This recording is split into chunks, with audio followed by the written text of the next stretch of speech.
নমস্কার সকলকে, Chronicles of E history YouTube চ্যানেলের সকলকে স্বাগত।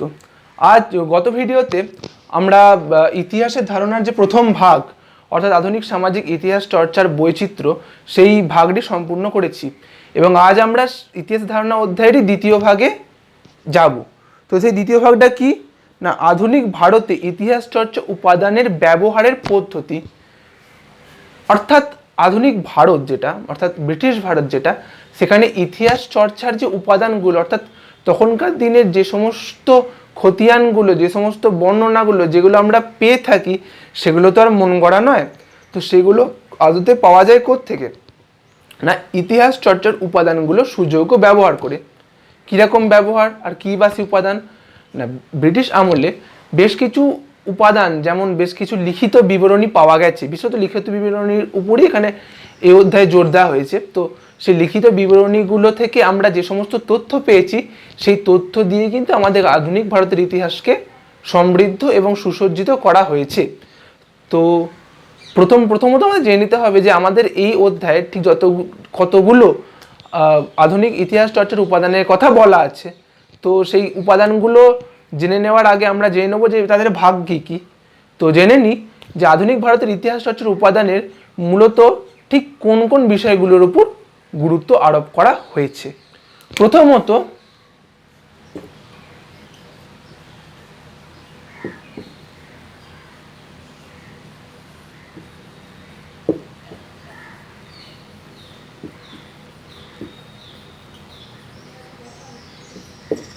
সরকারি নথিপত্র।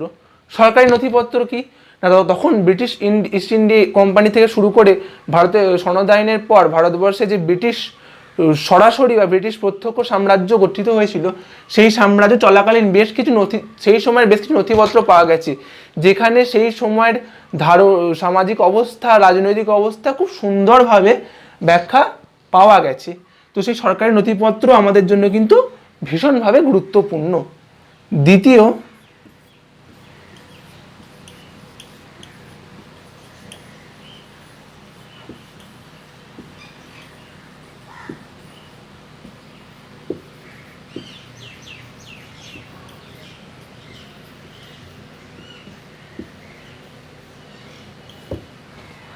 আত্মজীবনীয় স্মৃতিকথা। তো আত্মজীবনীয় স্মৃতিকথা বলতে কি বোঝায় না, আমরা জানি আত্মজীবনী যেটাকে ইংরেজিতে বলা হয় অটোবায়োগ্রাফি।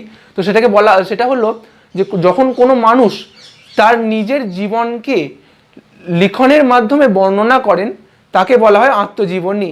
যেমন আমি যদি আমার জীবনের সমস্ত ঘটনাকে কোথাও সুসজ্জিতভাবে লিখে রাখি তাহলে সেটা আমার আত্মজীবনী। তখন সেরকমই ঠিক সেই সময় মানুষ বেশ কিছু ব্যক্তিত্বের আত্মজীবনী খুঁজে পাওয়া গেছে যেখানে সেই সময়ের সমাজ এবং রাজনৈতিক পরিস্থিতি খুব সুন্দর বর্ণনা পাওয়া গেছে। পাশাপাশি আসে স্মৃতিকথা। এখন জানতে হবে যে আত্মজীবনীয় স্মৃতিকথার মধ্যে পার্থক্যটা কি না, আত্মজীবনী হলো একটা মানুষের আত্মজীবনের স্মৃতিকথা উভয় কিন্তু মানুষের নিজেকে নিয়ে লেখা, কিন্তু আত্মজীবনী তার গোটা জীবনটাকে বর্ণনা করে, যেখানে স্মৃতিকথা তার জীবনের খুব সীমিত একটা কি দুটো ঘটনাকে তুলে ধরে। বুঝতে পারলাম না? আরেকবার বলি, আত্মজীবনী হলো সেই সমস্ত লেখাগুলো যেখানে তার লেখকের সম্পূর্ণ জীবনের বর্ণনা আছে, কিন্তু স্মৃতিকথায় শুধুমাত্র সেই লেখকের দু একটা ঘটনা বা কিছু বিশেষ স্মৃতির কথা, সমগ্র জীবনের কথা কিন্তু থাকে না। তাই বলতে গেলে পরিসর মাফিক আত্মজীবনী বড় হলেও স্মৃতিকথা সমানভাবে গুরুত্বপূর্ণ, কারণ সেই বিশেষ স্মৃতির মধ্যেও কিন্তু সামাজিকতা ও জাতীয়তাবাদের পরিচয় পাওয়া যায়। তাই আত্মজীবনের স্মৃতিকথাও আমাদের জন্য খুব গুরুত্বপূর্ণ। তৃতীয় হলো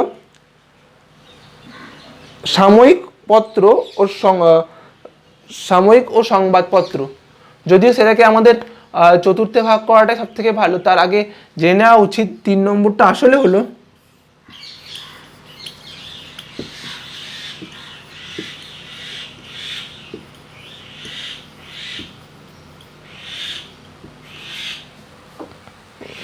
বিবরণ ও চিঠিপত্র। বিবরণ কিরাম বিবরণ এবং কিরাম চিঠিপত্র গুরুত্বপূর্ণ সেটা আমাদের জানতে হবে, কারণ বিবরণ ও চিঠিপত্রেও কিন্তু সেই সময়ের বেশ কিছু বিশেষ ঘটনার কথা উল্লেখ আছে যেগুলো বছরের পর বছর আমাদের ইতিহাসকে সমৃদ্ধ করে আসছে। তাই বিবরণ ও চিঠিপত্র আমাদের জন্য সমানভাবে একজন গুরুত্বপূর্ণ ইতিহাসের উপাদান। এবং অবশেষে চতুর্থ যেটা অর্থাৎ অবশিষ্ট যেটা সেটা হলো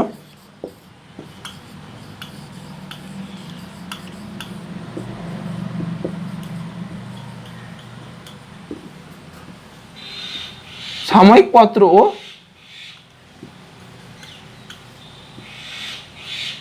সংবাদপত্র।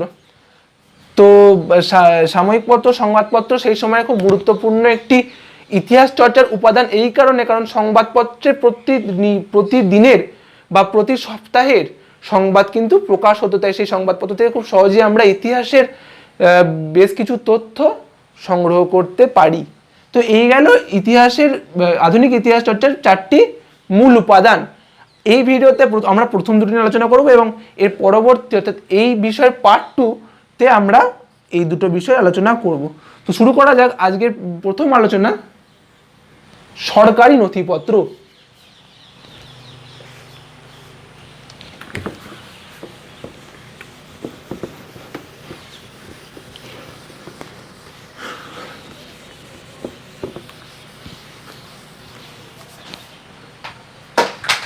প্রায় 190 বছর শাসন করা সেই ব্রিটিশ সাম্রাজ্যের প্রচুর নথিপত্রের নিদর্শন কিন্তু পাওয়া গেছে, কিন্তু তার মধ্যে যেগুলো খুব উল্লেখযোগ্য সেগুলি আমরা আলোচনা করব।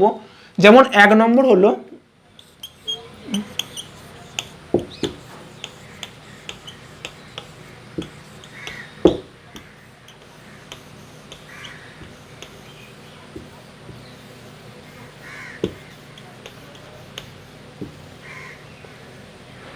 সরকারি প্রতিবেদন। সরকারি প্রতিবেদন তো সরকারি প্রতিবেদন বলতে যেগুলো আমরা বর্তমানে নোটিশ বলে জানি, তো সেই সরকারি প্রতিবেদন বলতে বিভিন্ন রকমের সরকারি নোটিশ, পরোয়ানা এই সমস্ত যেগুলো জারি করা হতো সেগুলো কিন্তু আমাদের ইতিহাস চর্চার একটি গুরুত্বপূর্ণ উপাদান। কারণ সেটা হবে তো এই কারণ সেই সময় যে কোনো ঘটনা, ভারতবর্ষে ঘটে চলা বিদ্রোহ, যুদ্ধ, বিগ্রহ, আন্দোলন সমস্ত কিছুর প্রত্যুত্তরে কিন্তু ছিল সরকারি প্রতিবেদন। তারা প্রতিবেদনের মাধ্যমে নিজেদের মতামত প্রকাশ করত। তাই সেই সরকারি প্রতিবেদন আমাদের সেই সময় ব্রিটিশদের কি প্রত্যাঘাত ছিল ভারতীয়দের প্রতি বা ভারতীয়দের প্রতি কি দৃষ্টিভঙ্গি ছিল সেটাই সরকারি প্রতিবেদন থেকে কিন্তু খুব ভালোভাবে জানা যায়। আশা করি বোঝা গেছে। চলে আসি আমরা দ্বিতীয় ধারায়, সেটা হলো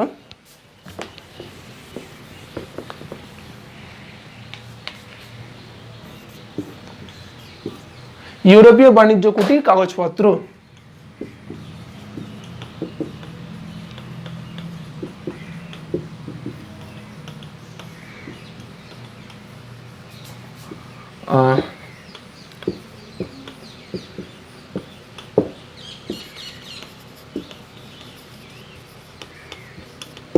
ইউরোপীয় বাণিজ্য কুটির কাগজপত্র অর্থাৎ ইউরোপের ব্রিটিশ ইস্ট ইন্ডিয়া কোম্পানি তো শুধুমাত্র ছিল বাণিজ্য করতে, তো তাই তাদের একাধিক বাণিজ্য কুটি ছিল। তাই সেই বাণিজ্য কুটির কাগজপত্রগুলো সেই সময়ের অর্থনৈতিক এবং রাজনৈতিক পরিস্থিতি থেকে খুব সুন্দরভাবে তুলে আনে। তাই ইউরোপীয় বাণিজ্য কুটির কাগজপত্র আমাদের জন্য কিন্তু খুব গুরুত্বপূর্ণ একটি ইতিহাস চর্চার উপাদান। এই গেল ইউরোপীয় বাণিজ্য কুটির কাগজপত্র। নেক্সট চলে আসি আমরা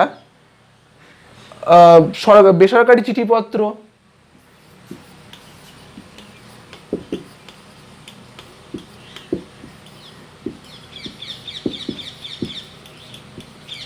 বেসরকারি চিঠিপত্র কেন গুরুত্বপূর্ণ না, সেই সময় শুধুমাত্র সরকারি নয়, বেসরকারি চিঠিপত্র কিন্তু সরকারি নথিপত্রের আন্ডারেই থাকতো। কারণ সেই সময় ধরে নেওয়া যাক যে সমস্ত বেআইনি চিঠিপত্র বা বিপ্লবীদের চিঠিপত্র সেগুলোও কিন্তু সরকারি নথির মধ্যেই অন্তর্গত করে সুন্দরভাবে গুছিয়ে রাখা হতো। তাই বেসরকারি চিঠিপত্র আমাদের জন্য গুরুত্বপূর্ণ, কারণ সেই সময় সামাজিকতা অনেকটাই বেসরকারি চিঠিপত্রের মধ্যে প্রকাশ পেত। পাশাপাশি এটা সরকারি নথিপত্রের একটি গুরুত্বপূর্ণ ভাগ, যেটা আমাদের ইতিহাসকে খনন করে আনতে খুব সুন্দরভাবে সাহায্য করে। অবশিষ্ট যেটা fourth and the last, not the list,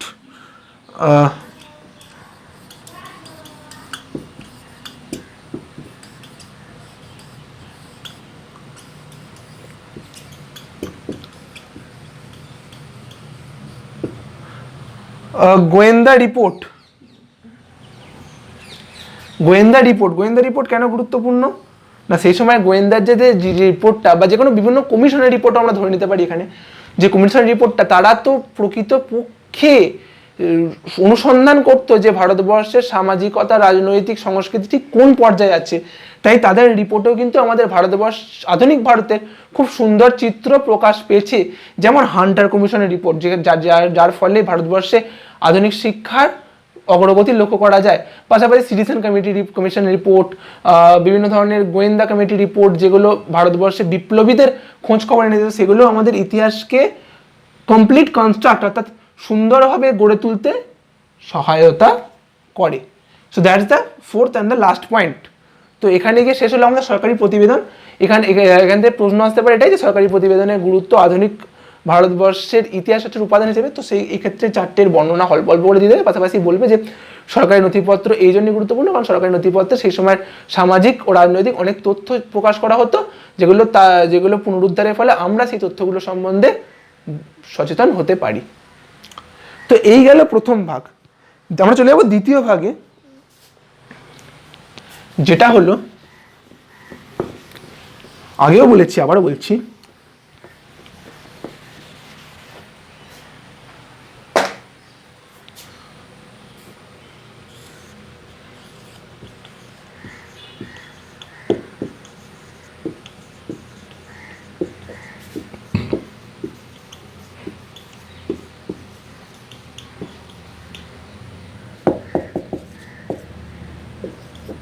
আত্মজীবনী ও স্মৃতিকথা। আত্মজীবনী কেন গুরুত্বপূর্ণ? তো আমি আগেই বললাম যে আত্মজীবনী বা সেই জন্যই গুরুত্বপূর্ণ কারণ আত্মজীবনীতে আমরা একটা লেখকের সম্পূর্ণ জীবনের কথা জানা যায়। তো সেই জীবন, তার জীবনের সাথে তার সমাজের সম্পর্ক যতটা গভীর হবে, তার লেখায় ততটাই সমাজের বিভিন্ন দিক ধরা দেবে। তাই আত্মজীবনী আমাদের জন্য খুব গুরুত্বপূর্ণ। আমাদের সিলেবাসে মিলে 3টে আত্মজীবনীর গুরুত্ব দেওয়া হয়েছে। প্রথম হলো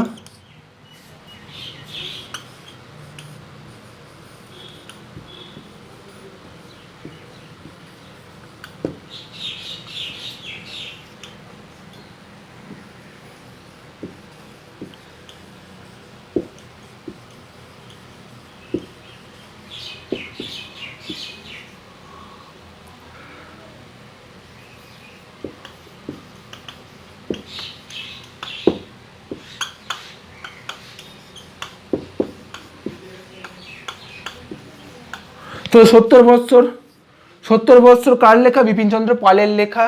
তার জীবনের ঠিক 70টা বছরেতে মুদ্রিত আছে। জীবন স্মৃতি কার লেখা? রবীন্দ্রনাথ ঠাকুরের।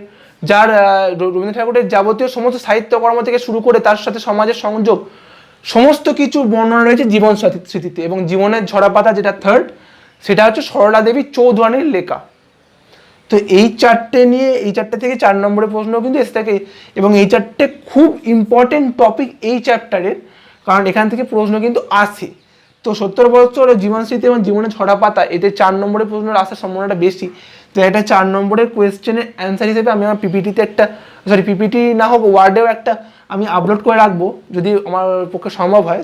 তো এটাতে আমি চেষ্টা করছি। পাশাপাশি আমি একটু বলেও রাখি, 70 বছর হচ্ছে বিপিনচন্দ্র পালের লেখা, যেটা আমি আবারও বিপিনচন্দ্র পালের লেখা, যেটা বললাম 1858 থেকে 1880, 1858 থেকে 1880 এই সময়ের বেশিরভাগের সব ঘটনায় 70 বছরে কিন্তু রয়েছে। পাশাপাশি জীবন স্মৃতিতে রবীন্দ্রনাথ ঠাকুরের পরিবারের, আমরা জানি রবীন্দ্রনাথ ঠাকুর আসলে কী ধরনের মানুষ ছিলেন এবং তার এই জীবনের সমস্ত স্মৃতি, তার জীবন ও সমাজের সম্পর্ক, তার চিন্তা ভাবনা সমস্ত কিছু কিন্তু এই জীবন স্মৃতিতে রয়েছে।